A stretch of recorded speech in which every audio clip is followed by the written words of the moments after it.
Have you seen someone তোমার আমার থেকে less smart, less prepared, but still winning in life? You know what? They're less talented than তোমার আর আমার থেকে, but still achieving bigger things than you and me. You know what? That's Ibrahim's law in action. যখন সবকিছু wrong হওয়ার কথা ছিল তাদের সাথে somehow তাদের সবকিছু working out very fine. তুমি আমি যখন think করছি যে আমরা কিছু করব, while we are thinking or planning something out, but they are already doing things relentlessly, shamelessly, imperfectly. You know what?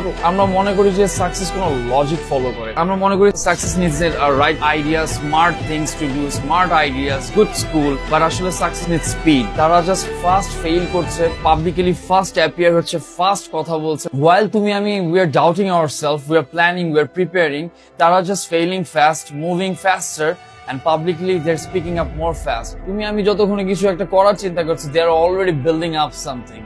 They already built something up. Successful people follows his speed. They follows actions. They believe in actions. So there is no right timing. Just start right now. যেখানে আছো যেভাবে আছো just start. Shamelessly, relentlessly, imperfectly. Just go for it.